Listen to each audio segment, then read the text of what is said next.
Salut les devins, c'est Saikyo. Hier, je vous ai proposé ma vidéo Gohan SSJ 4 Super Saiyan 4 expliqué dans Dragon Ball Heroes, car celui-ci est susceptible d'apparaître dans le prochain animé de juillet 2018, Dragon Ball Heroes. Dans cette vidéo, vous avez été très nombreux à me demander de faire la même chose avec Broly SSJ 4, qui bien sûr trouve ses origines dans Dragon Ball Heroes. Aussitôt dit, aussitôt fait. Voici la vidéo Broly SSJ 4 expliqué. Vous allez voir que son cas est un petit peu plus complexe, parce que hier pour Gohan, on avait une petite piste de comment il aurait pu obtenir le SSJ4, même si c'était pas très conventionnel, parce que le SSJ4 de DBGT, même si DBGT n'est pas canon, mais c'est quand même la référence pour le SSJ4 de manière officielle, et bien dedans, faut avoir une queue, faut regarder la lune, faut être soumis à certaines ondes, enfin voilà, bon, il y a quand même certaines conditions. Que Gohan n'a pas forcément toutes rassemblées dans DB Heroes, il a eu une apparition soudaine de la queue, mais il ne passe même pas par le mode Oozaru doré, il apparaît direct à un SSJ4 suite à un entraînement dont on ne connaît pas trop les tenants et aboutissants. Malgré tout, le mystère autour de l'entraînement de Gohan faisait qu'on pouvait supposer que là-bas il avait eu peut-être un prémisse du SSJ4, peut-être le Oozaru doré, il avait passé l'étape, on n'en sait rien, bref. Et pour Broly, c'est tout aussi classe, Broly SSJ4, en tout cas c'est brutal, mais c'est encore plus difficile à expliquer comment et pourquoi il a eu. Donc je vais vous dire tout ce que l'on sait sur lui, parce que oui, il a une carte Broly SSJ4 à lui dans l'univers mission, d'ailleurs je l'affiche sous vos yeux, donc ce qui va être adapté en animé bientôt.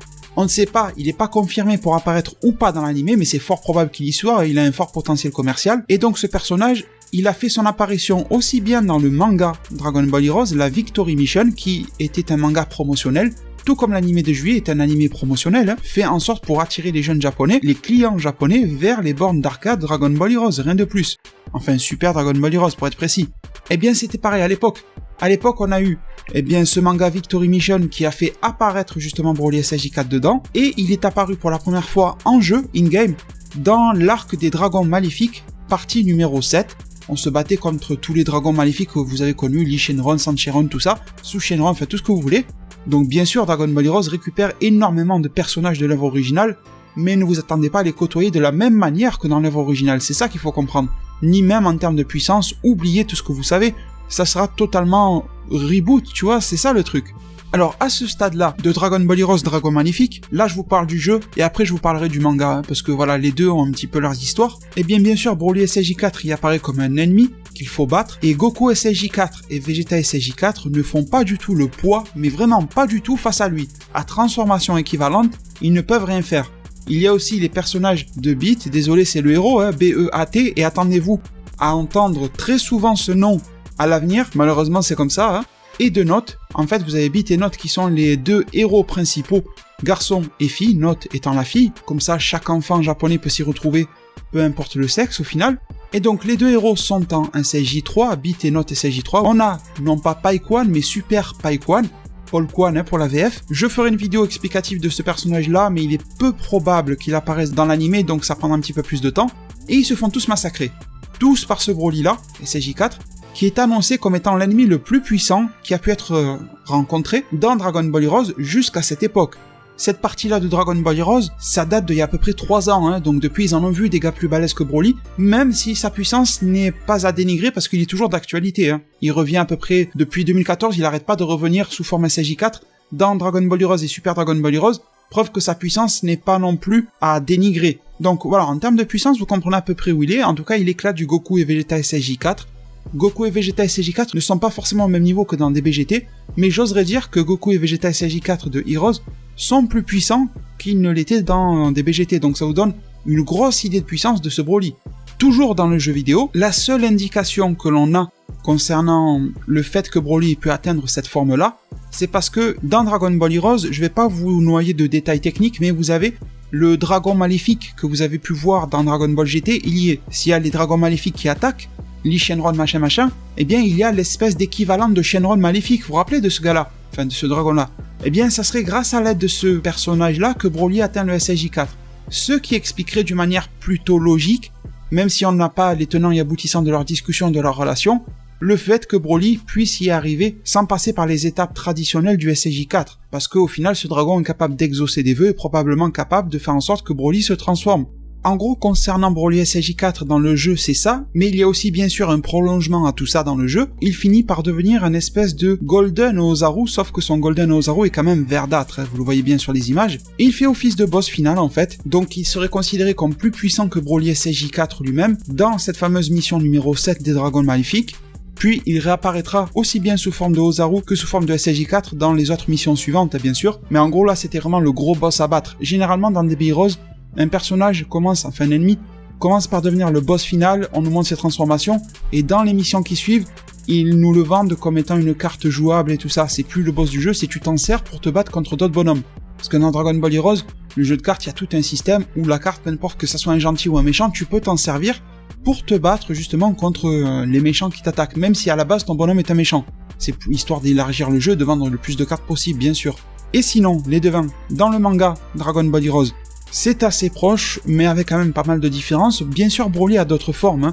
Le SSJ2, le SSJ3, etc. Il a tout ça, la forme God, une forme possédée, enfin bon, beaucoup de choses, mais ça, normalement, ça n'apparaîtra pas dans l'anime qui arrive, donc on s'en parlera quand on aura le temps plus tard. Mais sinon, pour le SSJ4 dans le manga, qu'est-ce que ça donne?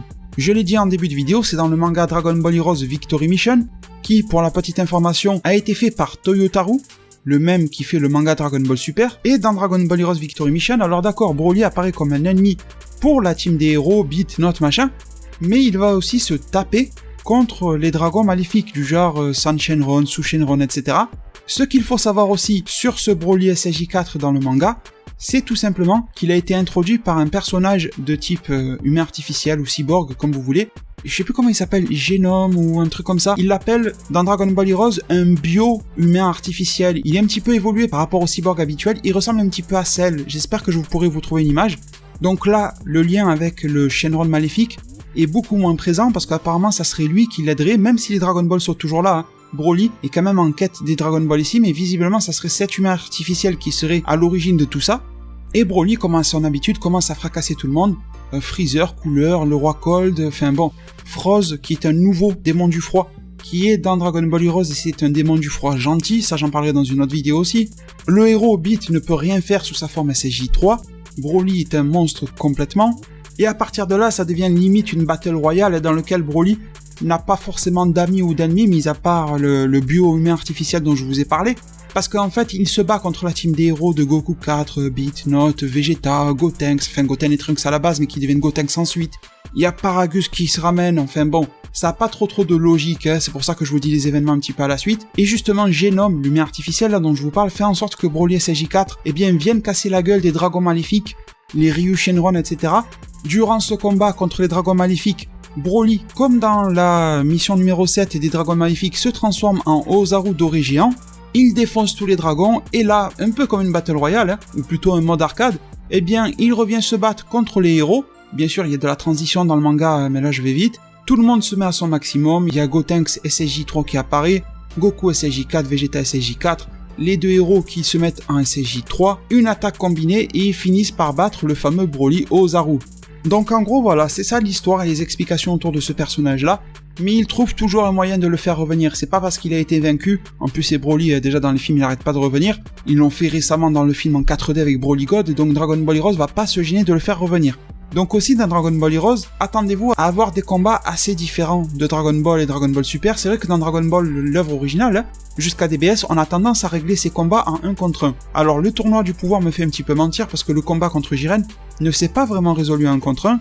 C'était plus le travail collectif contre le monstre Jiren, même si Goku Ultra Instinct a failli faire le travail mais il n'a pas réussi, force est de constater qu'il n'a pas réussi à le terminer, donc ça a été du travail collectif pour le finir. Et bien beaucoup de personnes se disaient que c'était pas très représentatif de Goku et tout ça, tu vois, normalement ça se finit en 1 contre 1, un ennemi, un adversaire, un méchant, peu importe, un antagoniste, tout ce que tu veux franchement, la loyauté, la fierté du combat et tout ça. Ben dans DB Heroes, les mecs sont tellement balèzes que, à eux seuls, ils sont plus forts que toute la team combinée. Et malheureusement, il n'y a pas de solution miracle pour devenir immédiatement plus fort. Dans Dragon Ball Heroes, même s'il y a des power-ups de fou, c'est rare qu'un gars power-up suffisamment pour se faire le mec qui, à la base, dépassait en soi toute la team de héros, tu vois. Il n'y a pas des power-ups si énormes que ça, bizarrement, dans DB Heroes, qui pourraient se le permettre, mais ils ne le font pas. Et on a souvent des victoires collectives. Pourquoi ? Parce que c'est le jeu vidéo qui t'impose ça. Ça reste un manga et un animé promotionnel du jeu, donc ça se calque sur le jeu. Et le jeu fait en sorte que tu achètes le plus de cartes possible que tu possèdes dans la vraie vie, je vous montrerai les miennes un jour, j'en possède quelques-unes, que tu poses sur la borne arcade pour qu'elles apparaissent dans le jeu. Forcément, c'est commercial. Si tu n'avais besoin d'acheter qu'une seule carte pour battre le méchant du jeu, ben ça fait moins de cartes vendues. Tandis que si tu permets au joueur, au jeune enfant par exemple, qui va sur sa borne, d'avoir plein de cartes pour battre l'ennemi, donc travail collectif, j'y reviens, le travail collectif n'est pas très synonyme de la loyauté des combats de Dragon Ball, elle n'est pas trop en cohérence avec cela, mais c'est en cohérence avec les aspects financiers du jeu. Donc c'est pour ça que dans l'anime, il se peut que l'on n'ait pas trop de combats façon 1 contre 1. Alors oui, ils vont ouvrir le bal avec Goku SJ4 contre Goku SJ Blue. Je vous renvoie vers ma vidéo de spoiler, je n'en dis pas plus, je la mettrai bien sûr en description. Mais attendez-vous surtout à des cas comme celui-ci de Broly SJ4 qui a été battu d'une manière collective. Et bien sûr, tout ceci, je viens de vous expliquer pourquoi. Donc voilà les devins, vous comprenez que ce Broly SJ4 est un petit peu plus mystérieux que Gohan SJ4, bien que Broly SJ4 apparaît beaucoup plus dans la licence Dragon Ball Heroes que Gohan SJ4. Et je pense que même si pour le moment il n'est pas très utilisé dans la version jeu vidéo de la Universe Mission et la Prison Planet, je vous rappelle, Universe Mission et Prison Planet, c'est l'anime qui va arriver, mais c'est aussi les missions actuelles du jeu. Pour le moment, il n'y a pas trop sa place, mis à part une carte, etc. Mais je pense que pour l'anime, il y a bien moyen qu'il l'intègre, parce que c'est vendeur, parce qu'ils savent que tout le monde va en parler. Les sites, ils vont mettre la gueule de Broly SJ4 en bannière. Moi-même, dans mes miniatures de vidéo, je vais mettre sa tête en gros plan, tu vois, c'est obligé. Donc ça va faire parler de l'œuvre, ça va faire parler du jeu vidéo. Normalement, un gars comme ça, tu peux pas passer à côté, surtout si tu fais un animé. Je pense que là, c'est évident. Voilà, vous avez à peu près tout concernant l'histoire de ce personnage-là. Bien sûr, si vous vous mettez à vous intéresser au jeu et au manga Dragon Ball Heroes, vous allez découvrir quelques détails que je n'ai pas couverts dans cette vidéo-là, parce que le but n'est pas de vous révéler absolument tout, mais de vous préparer à son arrivée très probable et très bientôt dans l'anime Dragon Ball Heroes qui hype tout le monde en ce moment. Voilà, tout est dit les devins. Je vous remercie énormément pour tous les likes, votre soutien continuel, ces fameux pouces bleus qui ont l'air de rien mais qui sont si importants que ça. Ça permet de garder ma chaîne YouTube en très bonne santé, donc je vous en remercie énormément. Prenez tous super bien soin de votre futur et à plus pour de prochains arts divinatoires.